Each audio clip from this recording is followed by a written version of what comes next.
The Pentagon just made a move that nobody saw coming: 1,558 fighter jets. That's the number the Air Force is demanding right now. But here's what's really shocking. They're not just preparing for major wars. They're gearing up for something completely different. Behind closed doors, military planners are scrambling. Budget experts are panicking, and China is watching every single move. The price tag? Hundreds of billions. The timeline? Already behind schedule. And the real reason they need this many jets? That's what's truly jaw-dropping. Right now, America's fighter fleet is aging faster than anyone expected. Pilots are flying jets older than they are. Maintenance costs are skyrocketing. And our adversaries aren't waiting around. What the Air Force just revealed in their latest report to Congress changes everything we thought we knew about modern air warfare. And it all comes down to one crucial word: risk. Welcome to Jet Insight, where we break down the most important developments in military aviation. If you think America's air power is already dominant, type "proud" in the comments below. The risk calculation. Let's talk about what low risk actually means, because this isn't military jargon. It's about keeping Americans safe. When the Air Force says low risk, they mean being absolutely certain they can complete every mission thrown at them, full capacity to meet every commander's request, strategic depth to handle multiple conflicts without breaking a sweat. That's the gold standard. That's what 1,558 fighters gives us. Medium risk? That's 1,367 fighters. It means we'll probably succeed, but there's no guarantee. Missions get completed just in time, with forces stretched thin across the globe. There's no room for error, no backup plan if things go sideways. And in modern warfare, things always go sideways. Here's what really matters to Americans back home. Right now, we're sitting below even medium risk. Our current fleet puts us in a position where we might not achieve our objectives, where our forces aren't ready when called upon, where our military families worry whether their loved ones have the equipment they need to come home safe. Think about what our servicemen and women face every single day. They're flying F-15s that first took flight in the 1970s. These aren't vintage cars we're talking about. These are combat aircraft facing threats that didn't exist when they were designed. The average age of our fighter fleet has climbed to nearly 30 years old. 30 years. That's longer than most of these pilots have been alive. But here's where it gets really interesting. The Air Force isn't just talking about defending against Russia or China. They're focused on something much more nuanced. They're preparing for what they call low-risk wars, conflicts where American air superiority should be overwhelming, places where our technology and training should dominate without question. Yet even in these scenarios, they're worried. And that tells you everything about where we stand right now. The report that Air Force Secretary Troy Mike signed off on doesn't pull punches. It straight up admits this is an aspirational goal. Translation: they need massive budget increases that may never come, but they're putting it all out there anyway, sending a clear message. This is what real readiness looks like. Anything less is compromise. The retirement crisis. Now, before we go further into what the Air Force is planning, we need to understand what we're about to lose, and this is crucial.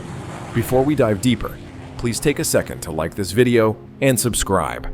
Over 98% of viewers watch without subscribing. It costs you nothing, but it means a lot to us. The beloved A-10 Warthog is heading to the boneyard. By the end of fiscal year 2026, most of the 103 Warthogs still in service will be retired. For veterans and military enthusiasts, this hits hard. The A-10 has saved countless lives, providing close air support that ground troops could count on. But in modern warfare against advanced adversaries, it's vulnerable, too slow, not stealthy, and lacks the range for Pacific operations. But the A-10 isn't alone. The old F-15C and F-15D models are also on their way out. These Eagles have defended American airspace for decades, but their time is ending. The most structurally sound ones, called Platinum Eagles, will stick around until 2030, but that's it. They'll maintain homeland defense, intercepting unidentified aircraft, until the new F-15EX takes over completely. Here's the math that keeps Pentagon planners up at night. We're losing fighters faster than we're building them.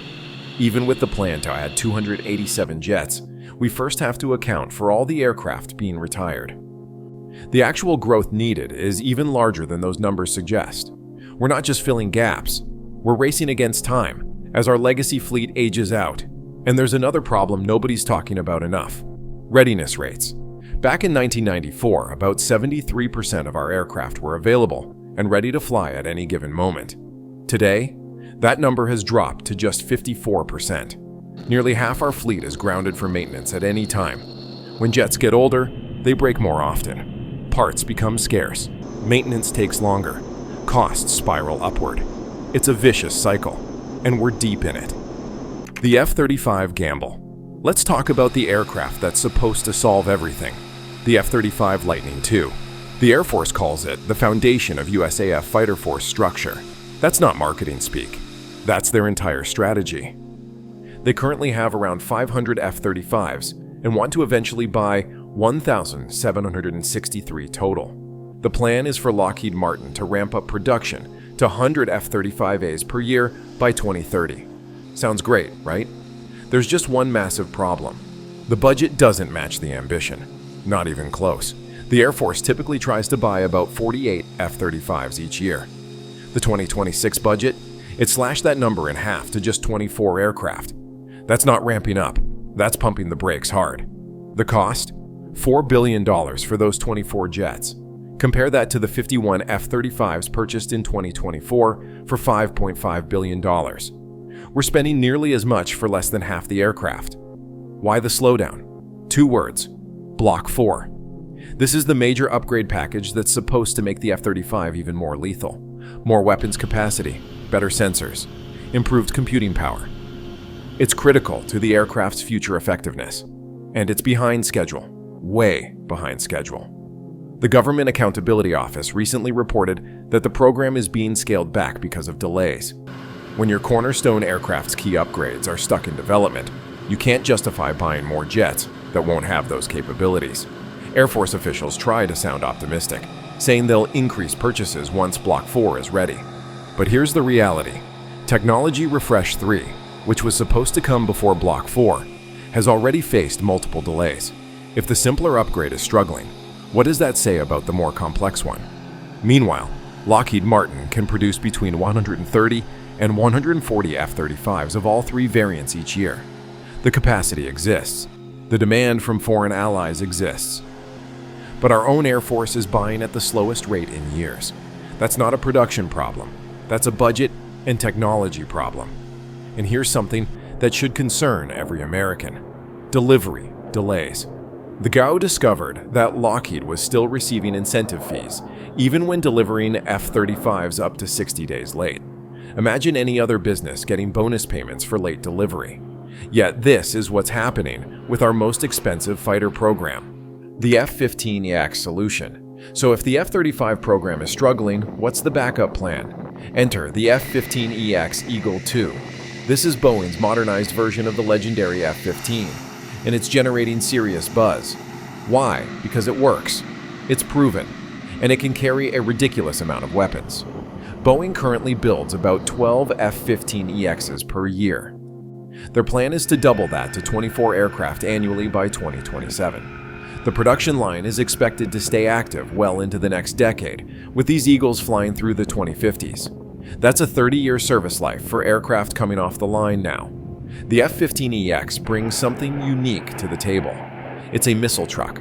While the F-35 is built for stealth with internal weapons bays that limit payload, the F-15EX doesn't care about stealth. It hangs missiles and bombs on external hardpoints. Lots of them. In certain scenarios, especially where stealth isn't critical, this capability is exactly what commanders need. Think about Homeland Defense. An unidentified aircraft approaches U.S. airspace. We don't need stealth to intercept it. We need speed, range, and the ability to carry air-to-air missiles. The F-15EX excels at this mission. It's also significantly cheaper to operate than the F-35. Lower maintenance costs, easier to service, and pilots already know how to fly it. But here's the strategic brilliance. The F-15EX and F-35 complement each other.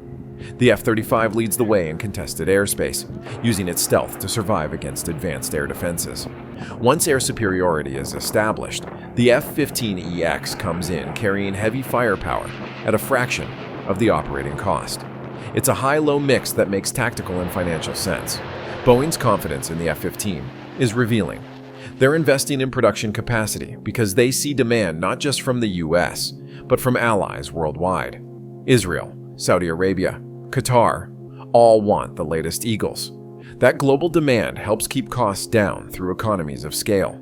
The sixth generation question. Now we enter the realm of the truly cutting edge, the F-47. America's sixth generation fighter. This is classified as the #1 modernization priority for the Air Force. President Trump even unveiled a shadowy rendering at the White House, calling it virtually unseeable with unprecedented power. The timeline: first flight by 2028. But this program almost didn't happen.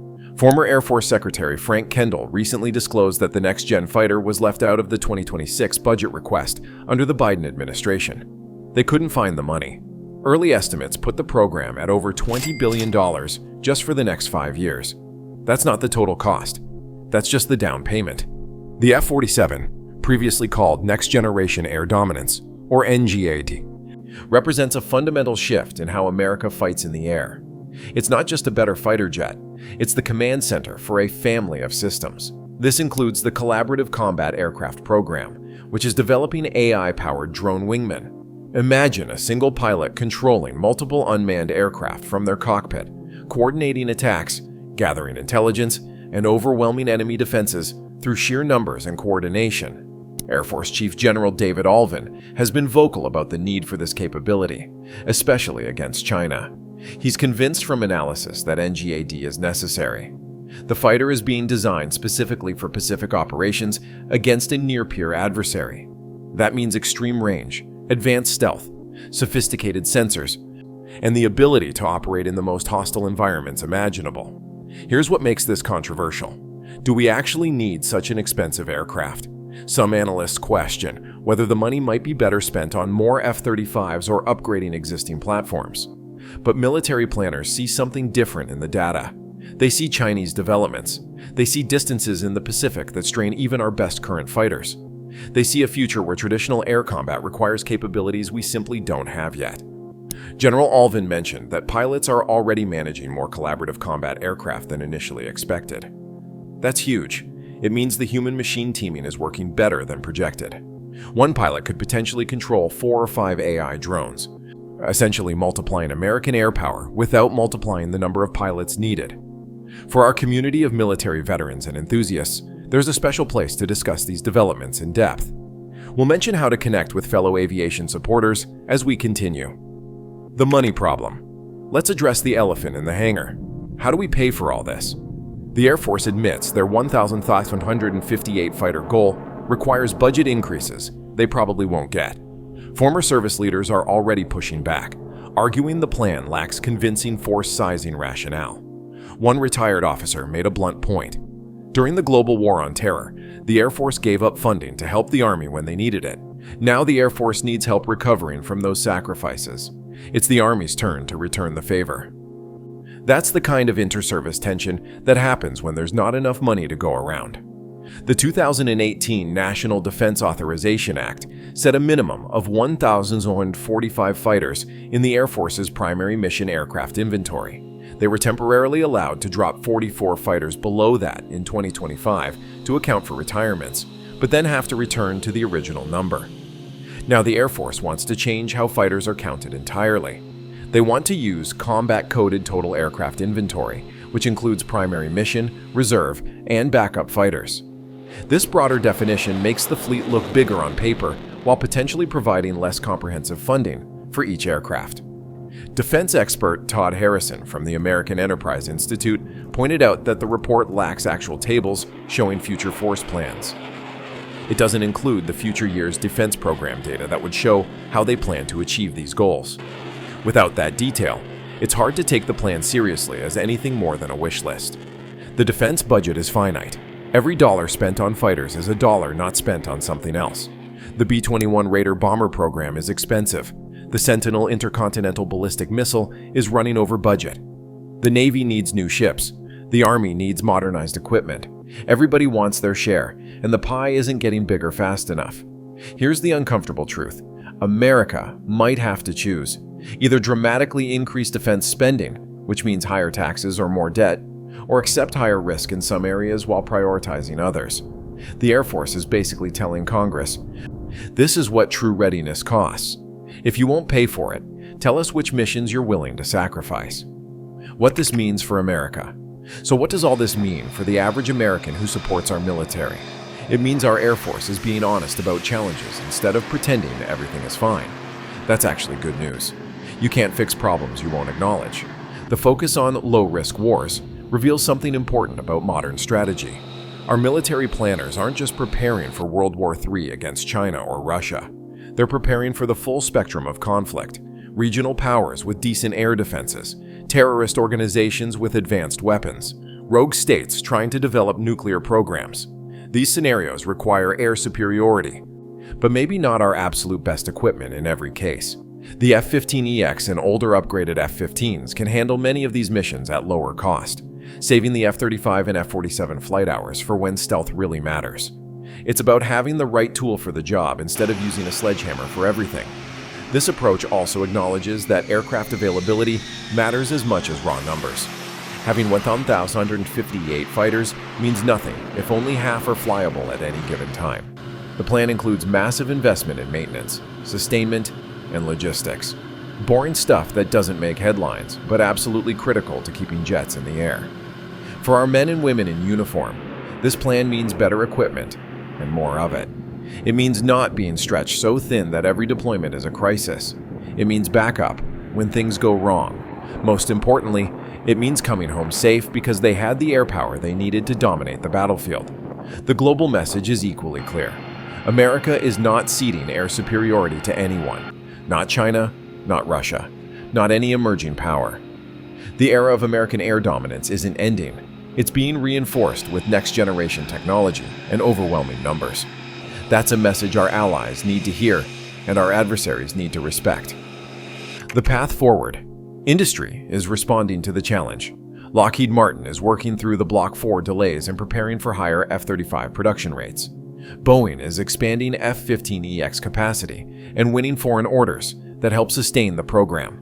Smaller contractors are developing the technologies that will make sixth-generation fighters possible. The collaborative combat aircraft prototypes are already flying. The Air Force recently announced that an F-22 pilot successfully controlled an MQ-20 drone from the fighter's cockpit during flight tests.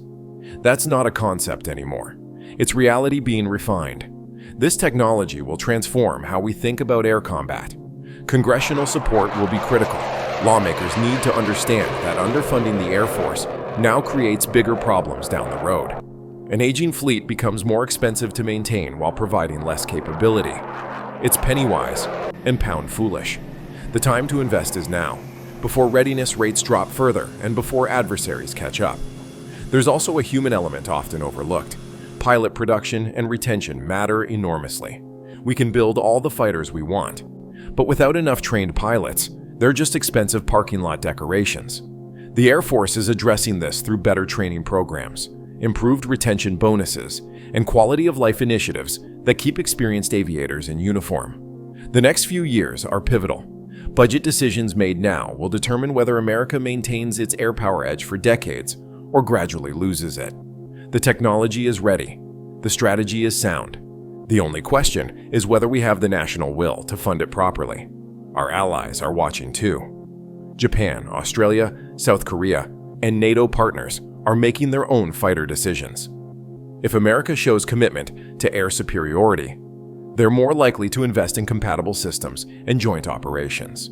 If we waver, they might look elsewhere, potentially to European or even Chinese alternatives.